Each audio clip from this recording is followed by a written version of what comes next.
Good morning, everyone. Isaac Petcash with Erie News Now, back with you on Facebook, Twitter, and our social media platforms, continuing our coverage in terms of the President and First Lady of the United States contracting COVID-19.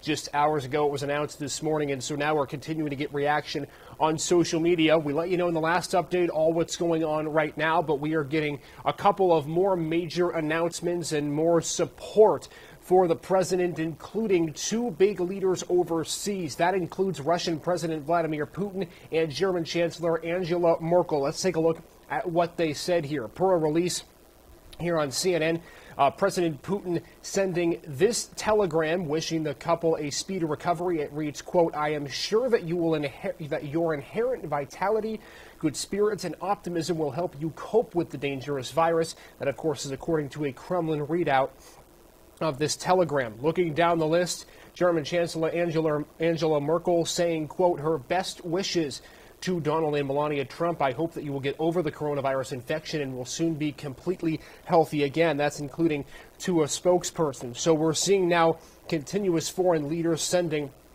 their support. Turkish President Tayyip Erdogan also tweeting his best wishes as well. Let's take a look now at what we're seeing on social media. And quickly before we get to that, we're now starting to see, of course, much support for the president. Everyone wanting to make sure that he, of course, is okay and doing what he can to recover. But we're also seeing now some concerns of what comes next. Take a look at this article right here. This is by Daniela Diaz here on Twitter just a little under an hour ago.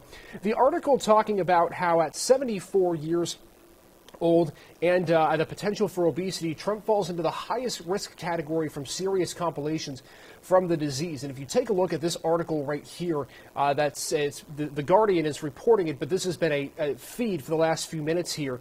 If you remember, a March study that was published in a medical journal, The Lancet, found that the overall death rate for people with COVID-19 is 1.4%, but that rose to 8.6% for people in their 70s. So when you go back to this article, studies have clearly shown that individuals in that age group, 65 or older, are at most risk for the coronavirus, which is making it obviously a heightened risk, not an extreme risk, but more of a heightened risk for the president as compared to someone who might be in their 20s or 30s. So taking a look now at this tweet specifically, so Tom O'Connor here reporting that he's seeing a spike in searches for the 25th Amendment. This essentially lets people know or lets the public know how the position of office is assumed if the president cannot do his duties.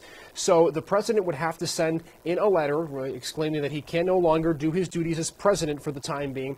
And here's how the chain of command would go. If the president cannot do his duty while with the coronavirus, Vice President Mike Pence would then become the acting president. Now, remember, Vice President Pence has not said whether or not he nor the Second Lady have contracted the virus, but we do assume they'll be getting a test fairly soon here.